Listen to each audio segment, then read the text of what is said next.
And when you come out of the stage of accomplishment from the bliss energy of the deity,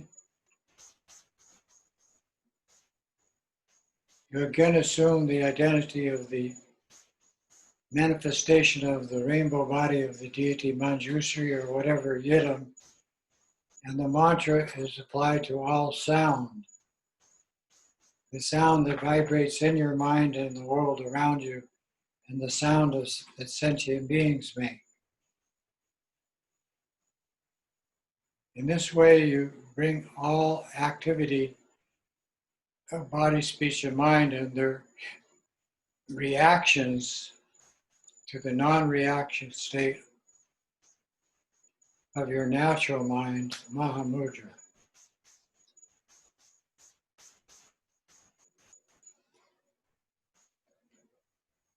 Then we finish by the dedication prayers, and I'm going to say one that was dictated to me by Trangu Rinpoche.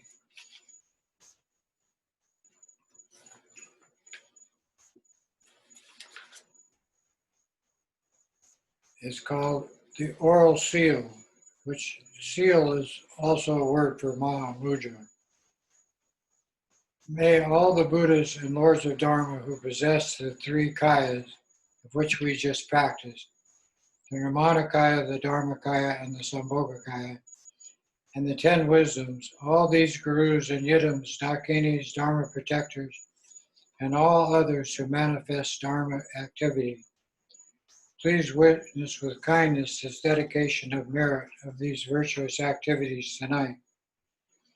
In this and other lives, by all my meritorious deeds of body, speech, and mind, are simply for the sake of benefiting living beings in my environment.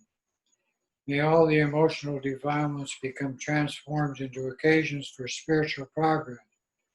May all appearances arising before my mind come under my control. For my own sake, may I attain the Dharmakaya. For as long as samsara is not emptied, may I achieve a great wave of good deeds for the sake of others, producing what is sustainable and appropriate. May I achieve this by the means of the two form vehicles of the deity and the Lama inseparable, with vast enlightened activities for all sentient beings, each one having been trained according to his or her own needs. May those beings to be trained live at appropriate times for their development and their spiritual growth and evolution. May I be skilled in means with regard to arranging auspicious circumstances. May all my connections with beings be meaningful. May this ocean of samsara quickly empty. May all attain the clear light of the Dharmakaya right now in this place today. May I accomplish this dedication of merit just as all the Buddhas of the past, present, and future have dedicated their merit. And all of this until the attainment of Buddhahood is attained by limitless sentient beings, my mother. May we all be free from illness, possess clear faculties, and conduct ourselves with morality and introspection. May I be respected by all. May I fulfill all and hopes and wishes of others. As long as I have not manifested enlightenment, may all harm from disease, harmful spirits, harmful forces, humans, wild animals, demons, and the four elements become completely pacified. May my lifespan and merit increase. May glory and wealth become vast. Then my renown as a Lama equal the sky. May all activities of body, speech, and mind become beneficial for sentient beings, and may the ocean of samsara stay empty forever.